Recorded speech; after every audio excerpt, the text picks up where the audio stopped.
Good morning. मैं Srivastava sir दल सिंगार इंटर कॉलेज रतनपुरवा मंसूरगंज से।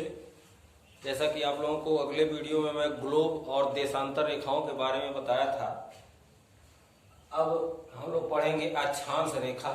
अक्षांश रेखा अर्थात लैटिट्यूड लाइन।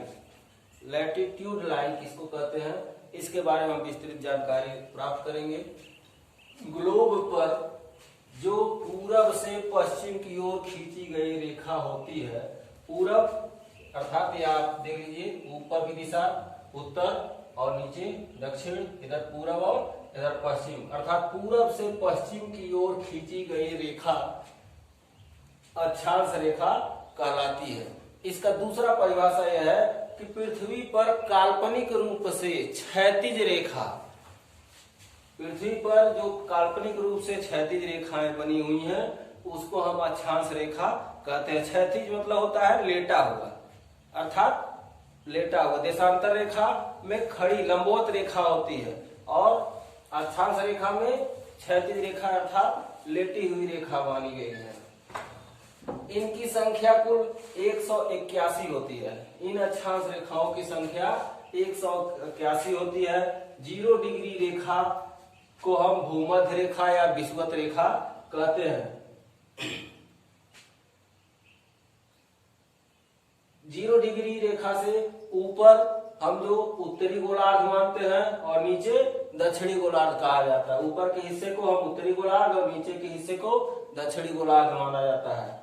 उत्तरी गोलार्ध में 90 लाइन होती हैं और दक्षिणी गोलार्ध में भी 90 लाइन होती हैं। यह लाइन खींची कैसे जाती है, जैसे यह वृत्त है, ग्लोब आपका है, यह वृत्त है जिसको हम केंद्र मान करके 0 डिग्री पूरब की तरफ रेखा खींचते हैं और पुनः एक एक डिग्री पे आपको यहाँ देखें कि 0 लाइन ग्लोब पर सबसे पहले रेखा खींची गई।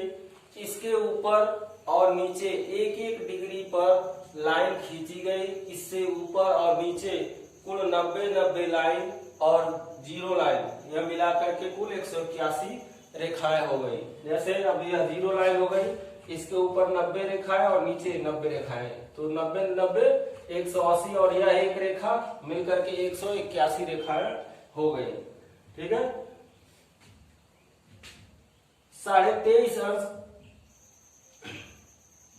जो दक्षिणी गोलार्ध में रेखा है इसको हम मकर रेखा कहते हैं और 23.5 अंश उत्तरी गोलार्ध में खींची गई रेखा को हम कर्क रेखा कहते हैं और 66.5 अंश उत्तरी गोलार्ध में खींची गई रेखा को आर्कटिक रेखा कहा जाता है और 66.5 अंश दक्षिणी गोलार्ध में खींची गई रेखा को अंटार्कटिक रेखा कहा जाता है। इन रेखाओं, ये जो अक्षांश रेखाएं बनी है, एक एक डिग्री पे जो रेखाएं बनी है, इन रेखाओं के बीच की दूरी 111 किलोमीटर होती है। ये जो रेखाएं बनी हुई हैं इनके बीच की दूरी होती है वो 111 किलोमीटर कहलाती है और इस दूरी के बीच का जो स्थान होता है इसको हम कटिबंध अर्थात जोन, अंग्रेजी में इसको जोन के नाम से जाना जाता है। कुछ विद्वानों ने 179 रेखा माना है। कुछ विद्वानों का कहना है कि नहीं, 181 रेखाएं नहीं है, सिर्फ 179 रेखा है। यह कैसे मानते हैं, इनका कहना है कि 90 डिग्री ऊपर अर्थात उत्तरी ध्रुव और 90 डिग्री नीचे दक्षिणी ध्रुव, यह रेखा यह जो है सिर्फ बिंदु है, यह जो है सिर्फ बिंदु है, रेखा नहीं है। इस नाते से इन्होंने 2 रेखाओं को कम कर दिया। 181 में से 2 रेखाएं घट जाएंगी तो 179 रेखा बच गई। यदि आपके एग्जाम में 179 रेखा या 181 रेखा, पहली चीज तो दोनों ऑप्शन देगा नहीं, या तो 181 देगा या 179 देगा। यदि 179 दिया हुआ है आपके विकल्प में तो आप 179 रेखा पे ही टिक लगाएंगे और यदि आपका 181 दिया है तो आप 181 पर ही टिक लगाएंगे। कभी दोनों ऑप्शन नहीं देगा, इसके लिए आप मत चिंतित रहें कि हमेशा एक ही देगा। यदि दोनों ऑप्शन दे देता है तो वही एग्जाम जो है अक्सर प्रायः कोर्ट तक चले जाते हैं। इस नाते से एक ही आंसर देगा।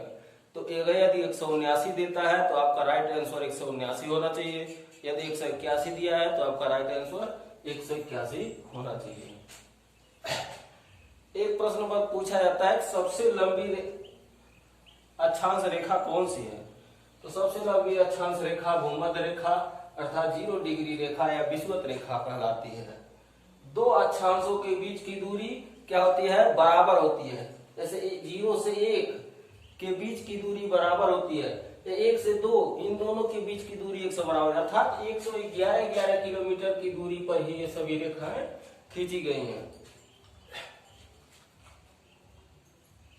इस दूरी को, जो 111 किलोमीटर की दूरी है, इस दूरी को सबसे पहले गोरे नामक वैज्ञानिक ने ज्ञात किया था।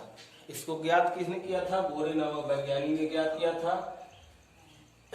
अब आप दोनों अक्षांश रेखा और देशांतर रेखाओं के बारे में विस्तृत रूप से समझ गए होंगे। यदि कहीं आपसे कुछ भी समझ में नहीं आया होगा तो मेरे नंबर पे आप मेरे व्हाट्सएप नंबर पे संपर्क कर लेंगे, आपको उसका आंसर दे दिया जाएगा। थैंक्स।